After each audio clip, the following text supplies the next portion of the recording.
प्रमुख भारतीय विद्रोह, मेजर इंडियन रिवोल्ट्स। कितना बढ़िया है, रुकिए ना एक क्वेश्चन। देखिए कि ब्रिटिश हुकूमत और भारतीय शोषकों जैसे जमींदार, राजा रजवाड़े, कुलीन वर्ग आदि के खिलाफ 18वीं सदी से ही सामान्य नागरिक, कृषक तथा जनजातीय लोग अपना असंतोष प्रकट करने लगे थे। कृषक आंदोलनों का कारण ब्रिटिशों की भूनीतियाँ एवं राजस्व की दमनात्मक वसूली आदि थी। यद्यपि अधिकांश विद्रोहों का पुलिस तथा सेना की मदद से दमन किया गया, परंतु भारतीय किसानों ने विभिन्न स्थानों पर अपना प्रतिरोध दर्ज कराया। जनजातीय विद्रोह का कारण उनके परंपरागत अधिकारों का हनन था। आदिवासियों का वन पर परंपरागत अधिकार था, परंतु सरकार ने वन नीति के तहत उसे सरकारी संपत्ति घोषित कर दिया। इसके अतिरिक्त जनजातीय समुदायों की प्राचीन भूमि वह कृषि व्यवस्था में डिस्ट्रप्शन यानी कि विदारण विभिन्न जनजातीय विद्रोहों का एक साझा कारण था। आबकारी कर, नमक कर जैसे करों की दमनकारी वसूली भी इस विद्रोह का कारण बनी। ईसाई धर्म प्रचारकों ने भारतीय संस्कृति पर प्रहार किया। फलतः समय समय पर विभिन्न जन विद्रोह होते गए। सबसे पहला हम लोग देखते हैं कि मेजर पीपल अपराइजिंग्स, इसमें है सन्यासी विद्रोह। बंगाल का सन्यासी विद्रोह 1770 से लेकर के 1820 के बीच माना जाता है। कुछ स्रोतों में 1763 से लेकर के 1800 माना जाता है। तो देखते हैं सन्यासी विद्रोह। इस आंदोलन का प्रमुख कारण अत्यधिक शोषण, अकालों की निरंतरता, अंग्रेजों की लूट खसोट, आर्थिक मंदी व राजनीतिक अशांति एवं तात्कालीन कारण अंग्रेजों द्वारा हिंदू व मुस्लिम तीर्थ स्थानों की यात्रा पर लगाया गया प्रतिबंध था। सन्यासी प्रभाव क्षेत्र ढाका, रंगपुर तथा मैमनपुर थे। इस आंदोलन के नेतृत्वकर्ता भवानी पाठक एवं देवी चौधरानी थे। इस आंदोलन के नेतृत्वकर्ता कौन थे? भवानी पाठक और देवी चौधरानी। 1770 के अकाल के बाद तो इतना तीव्रगामी विद्रोह किया गया कि 1773 में विद्रोहियों ने समानांतर सरकार बना ली थी। सन्यासी विद्रोहियों ने समानांतर सरकार कब बना ली थी? 1773 में। ठीक है। और इसके नेतृत्वकर्ता कौन थे? भवानी पाठक, देवी चौधरानी।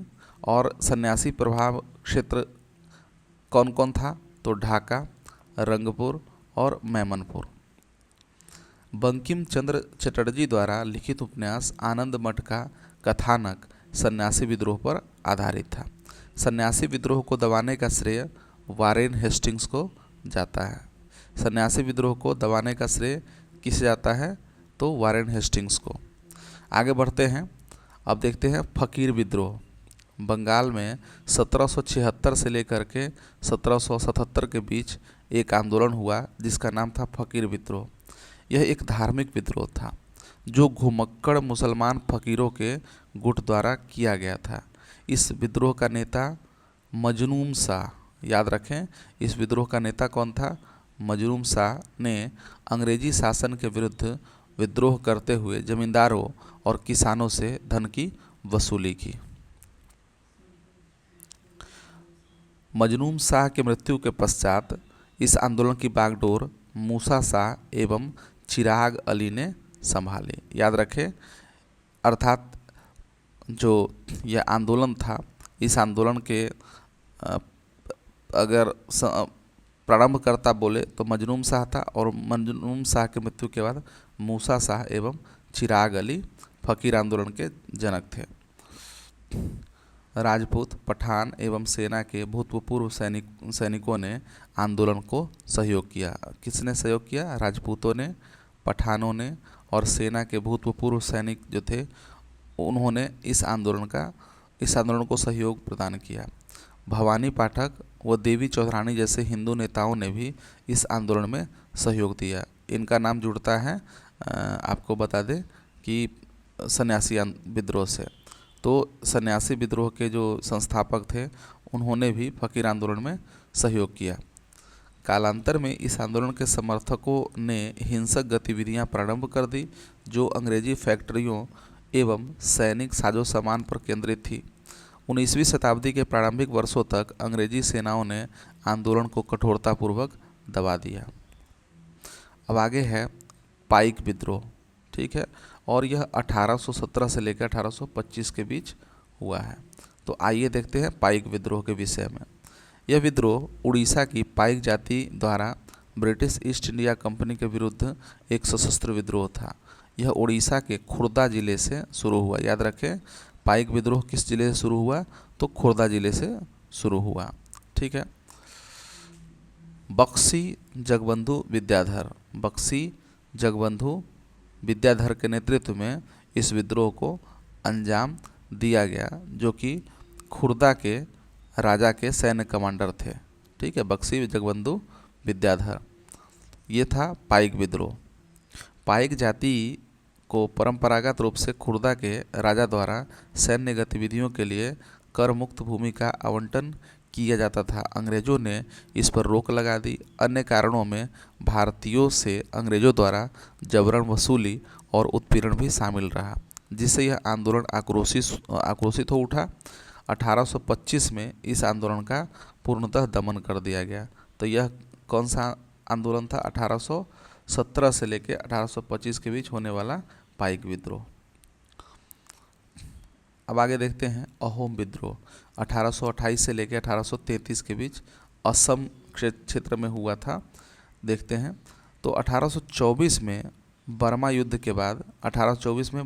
के बाद अंग्रेज़ों ने उत्तरी असम पर अधिकार कर लिया, जिसे असम के अहोम वंश के उत्तराधिकारियों ने नापसंद किया और ईस्ट इंडिया कंपनी से असम छोड़कर चले जाने को कहा।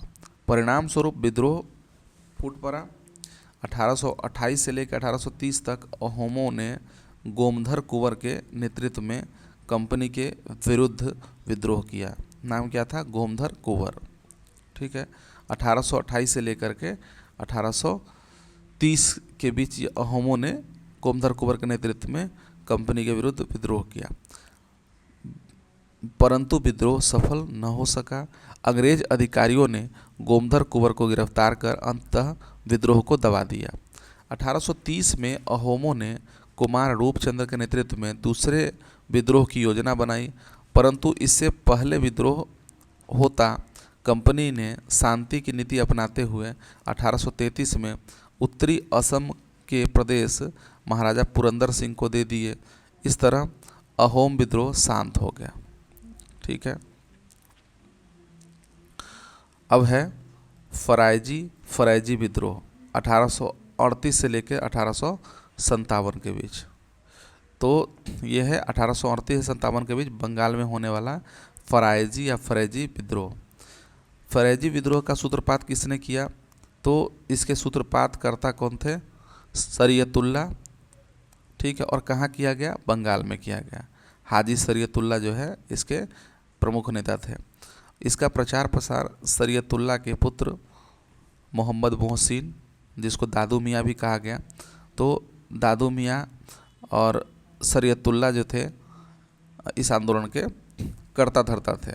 फरैजी विद्रोह सामाजिक, धार्मिक व राजनीतिक परिवर्तन के समर्थक थे। साथ ही ये आंदोलन अंग्रेजों को बंगाल से बाहर निकालने एवं जमींदारों के बढ़ते अत्याचारों के विरुद्ध था।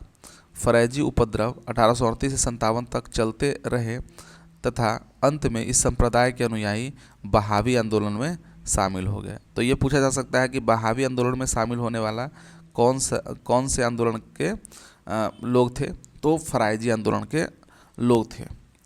आगे बढ़ते हैं और कुक्का विद्रोह जो हुआ था, कुक्का आंदोलन, उसे हम लोग देखते हैं। यह 1840 से लेकर 1872 तक चलने वाला यह विद्रोह देखते हैं, कुक्का विद्रोह। तो यह आंदोलन धार्मिक आंदोलन के रूप में प्रारंभ हुआ। इसका उद्देश्य सिख धर्म में प्रचलित बुराइयों व अंधविश्वासों को दूर करना था, परंतु अंग्रेजों के पंजाब पर अधिकार करने के पश्चात यह आंदोलन राजनीतिक आंदोलन में परिवर्तित हो गया।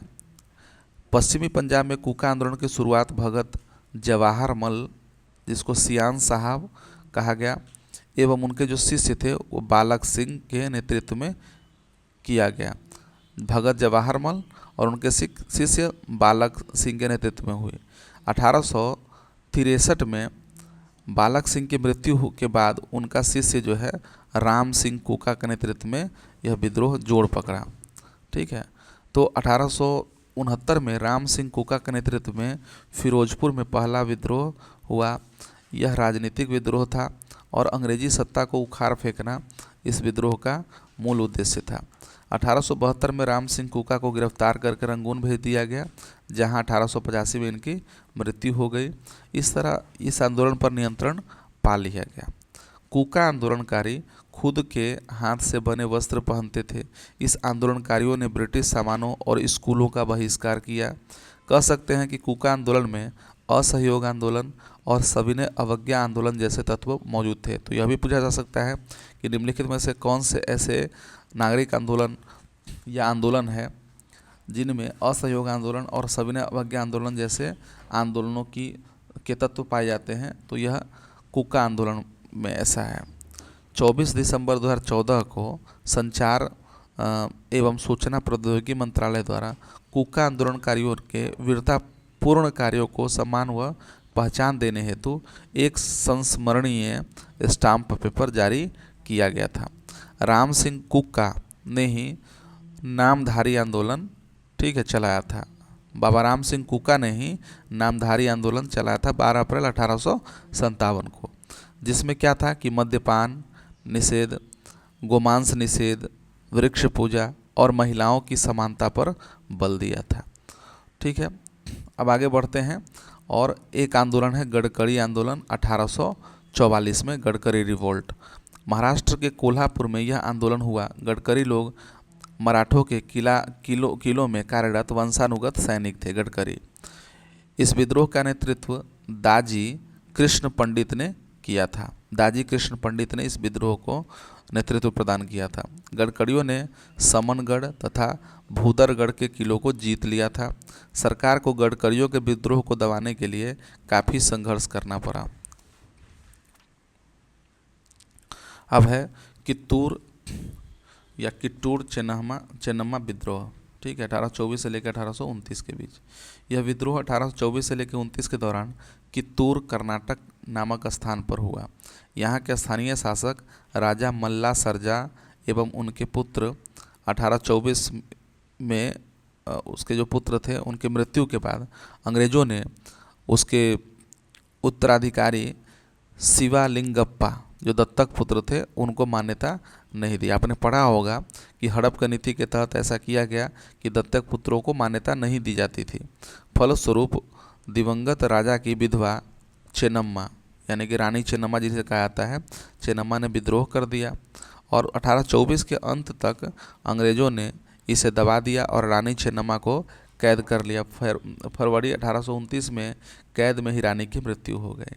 रानी चेन्नम्मा की कैद के बाद गवर्नर रयन्ना ने भी एक बार पुनः विद्रोह कर अपने को स्वतंत्र घोषित कर दिया और गुरिल्ला पद्धति के माध्यम से 1829 तक विद्रोह को जारी रखा। अंततः अंग्रेज़ों ने इस विद्रोह को भी दबा दिया और 1830 में रयन्ना को फांसी पर लटका दिया। हालांकि व्यक्तिगत सिद्धांत के तहत ही अंग्रेज़ों ने रानी चेन्नम्मा के दत्तक पुत्र को शासक की मान्यता नहीं दी थी, बावजूद इसके व्यक्तिगत सिद्धांत की औपचारिक शुरुआत 1848 में लॉर्ड डलहौजी द्वारा ही की गई थी।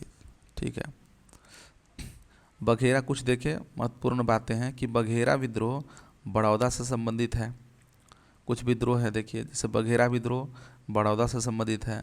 वेलुथम्पी का विद्रोह त्रावणकोर केरल के महाराजा को अंग्रेजी शासकों द्वारा सहायक संधि करने के लिए विवश करने के प्रत्युत्तर में था। वेल्लोर का सिपाही विद्रोह जुलाई 1806 में हुआ था। कच्छ के विद्रोह 1819 का कारण राज्य के आंतरिक मामलों में ब्रिटिश हस्तक्षेप था। तो इस प्रकार से कुछ नागरिक आंदोलन संपन्न हुए। अब हम लोग प्रमुख जनजातीय विद्रोहों को देख लेते हैं। तो इसमें सबसे पहला है खोंड एवं सवार विद्रोह। ठीक है, तो खोंड जनजाति के लोग उड़ीसा से लेकर बंगाल और मध्य भारत तक फैले हुए थे। इन्होंने ब्रिटिश सरकार के विरुद्ध विद्रोह किया। खोंड लोग के विद्रोह का मुख्य कारण था सरकार द्वारा नए करों को लगाने का भय, उनके द्वारा जमींदारों और साहूकारों का प्रवेश, खोंडों में नरबली प्रथा, जिसको मोड़िया प्रथा या मेरिया प्रथा भी कहा जाता है, इस पर सरकार द्वारा प्रतिबंध लगाना, ये कुछ कारण थे। खोंड विद्रोह का नेतृत्व चक्रविसोई ने किया। ठीक है, खोंड विद्रोह का नेतृत्व किसने किया? चक्रविसोई ने। 1855 में चक्रविसोई लापता हो गए, जिसके बाद 1856 में राधा कृष्ण दंड सेना के नेतृत्व में सवार आंदोलन शुरू हुआ। 1857 में दंड सेना को फांसी पर लटका दिए जाने से आंदोलन जो है वो समाप्त हो गया।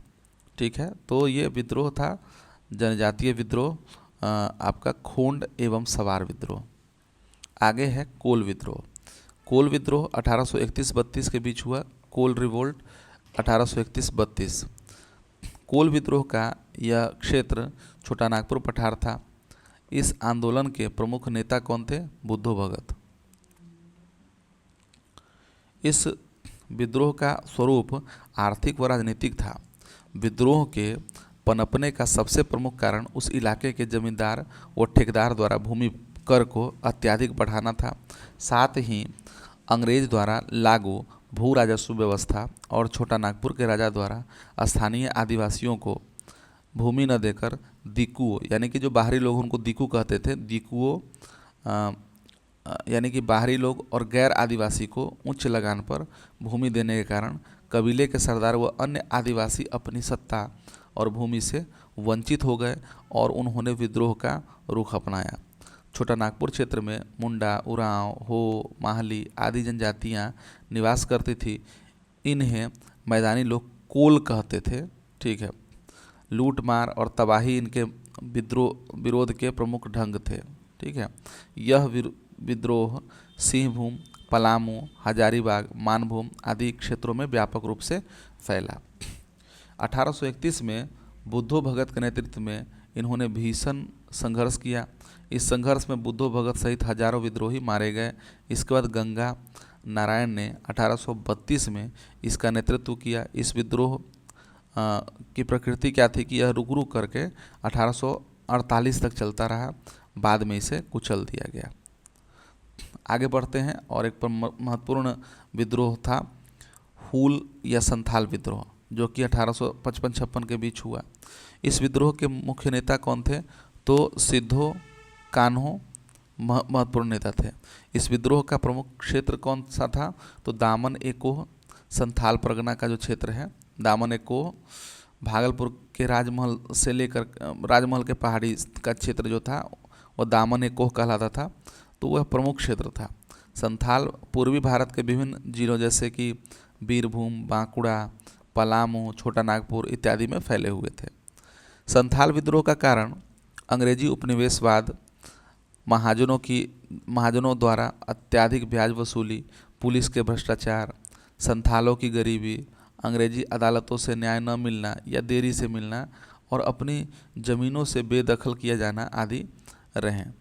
इस विद्रोह का प्रसार इतनी तेज़ी से हुआ कि भागलपुर और राजमहल के क्षेत्र में कंपनी का शासन लगभग समाप्त हो गया। इस विद्रोह में बाहरी निचली जातियों के किसान भी संथालों का समर्थन और सहायता कर रहे थे। विद्रोह का स्वरूप इतना भयानक था कि विद्रोहियों ने डाकघर, रेलवे स्टेशन और पुलिस स्टेशन को लूटकर आग लगा दी थी। अगस्त 1855 में सिद्धो और 1856 में कान्हो को गिरफ्तार किया गया। ब्रिटिश सरकार ने एक बड़ी सैन्य कार्रवाई के बाद 1856 में भागलपुर के कमिश्नर ब्राउन और मेजर जनरल लॉयड के नेतृत्व में संथाल विद्रोह को क्रूरतापूर्वक दबा दिया। संथाल विद्रोह शांत हो जाने के बाद नवंबर 1856 में विधिवत संथाल परगना जिले की स्थापना की गई और एस्ली एडन को वहाँ का जिलाधिकारी बनाया गया।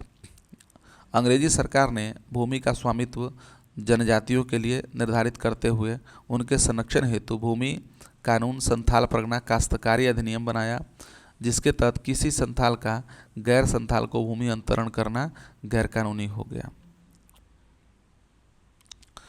अब इसी तरह एक महत्वपूर्ण विद्रोह था मुंडा विद्रोह, जो कि 1899 से 1900 के बीच रहा।